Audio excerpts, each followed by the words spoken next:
आप देख रहे हैं सिटीजन वाइज मैं उषा। कभी दोस्त हुआ करते थे ईरान और इजराइल, अब क्यों बन गए हैं आखिर दोनों एक दूसरे के कट्टर दुश्मन। जी हाँ, 15 अप्रैल को ईरान द्वारा इजराइल पर हमले के एक हफ्ते के भीतर ही इजराइल ने भी ईरान पर पलटवार कर दिया है। ये पहली बार था जब ईरान ने इजराइल पर सीधा हमला किया था। माना जा रहा है कि दोनों देशों के बीच अगर तनाव बढ़ते हैं तो मध्य पूर्व में हालात बिगड़ सकते हैं। हालांकि दोनों देशों के बीच तनाव नया नहीं है।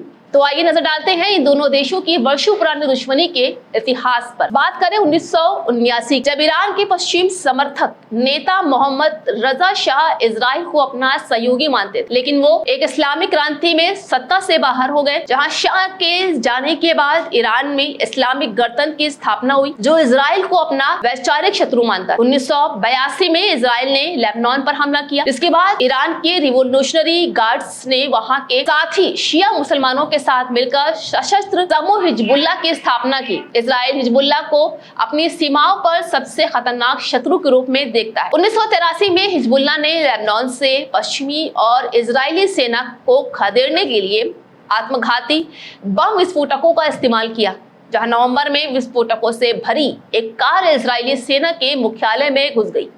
बाद में इजराइल लेबनान के आंशिक हिस्से से भी हट गया था। बात 1992 से 1994 की दौर की।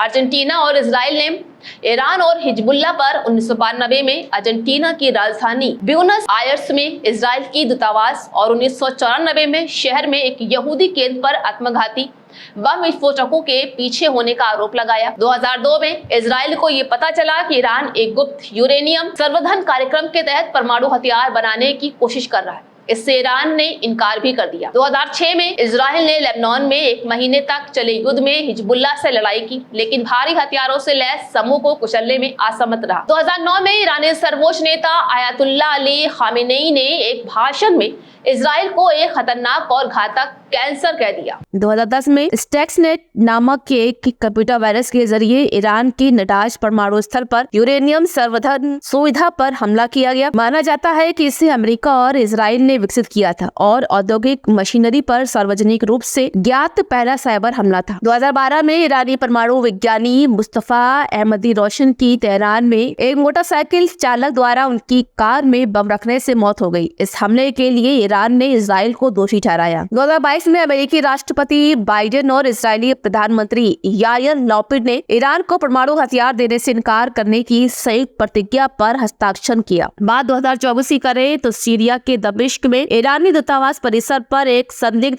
इजरायली हवाई हमले में 2 वरिष्ठ कमांडरों सहित इस्लामिक रिवोल्यूशनरी गार्ड के 7 अधिकारी मारे गए। इजराइल ने न तो इसकी जिम्मेदारी ली और न ही इससे इनकार कर दिया। ये था इजराइल और ईरान के बीच दोस्त से दुश्मनी तक बदलने की कहानी।